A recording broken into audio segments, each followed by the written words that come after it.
Have you heard of tiger mothers? They're the Chinese mothers who make their kids keep practicing the violin long after an American mother would have stopped. The mothers who don't let their kids be in the school play because they are too much of a waste of time. The mothers who make their kids memorize the times tables when they're in kindergarten. You know those mothers? I'm not a tiger mother. When my kids stopped practicing piano, I just stopped paying for lessons. I begged my kids to think about what they love most to do and asked them to spend more time on those activities and less on other things. I told my kids to stop going to the library, stop reading so much, stop working on math problems, stop doing homework, please, get some sleep, and please make some time to play.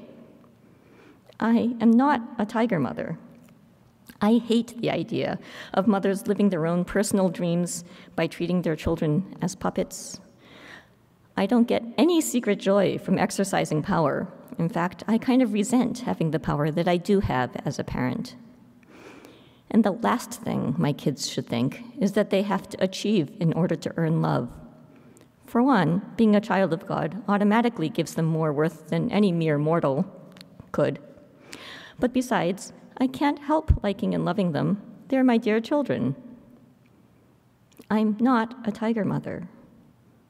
But when I went to China to spend a year there, I got to see some Chinese mothers in action, how they do what they do, and why they do what they do.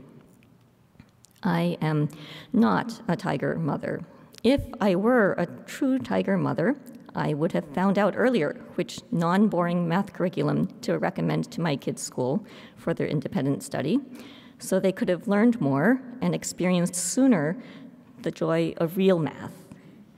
If I were a true tiger mother, I would do whatever it takes to get my children over the initial hump of learning so they would see how hard work pays off with the joy of work well done.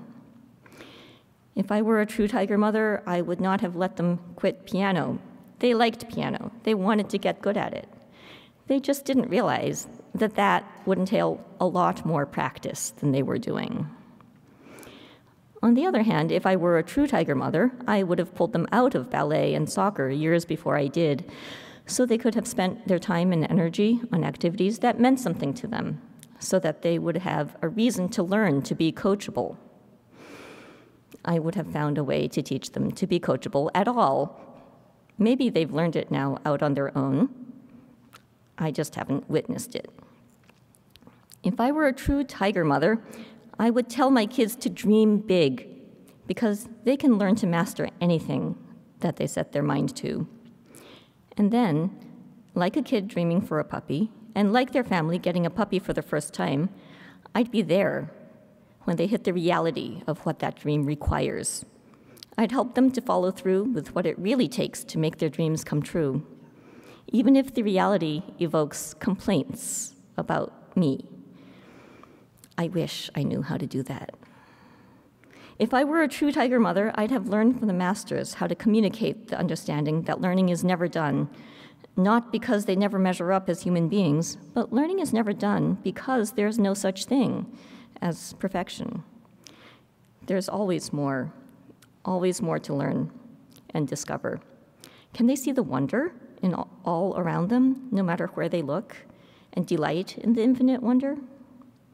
If I were a true tiger mother, I'd have taught my kids that learning is not for the sake of advancing one's own ambitions, nor for the sake of looking good to others. Rather, that the purpose of learning is for the sake of serving the common good with character, humility, excellence, and joy. If I were a true tiger mother, I would not let myself be discouraged from teaching my children the virtues of hard work and deliberate practice. I would work harder to practice enduring the discouragements of parenting. Maybe I'd be a better model of the joy of good work.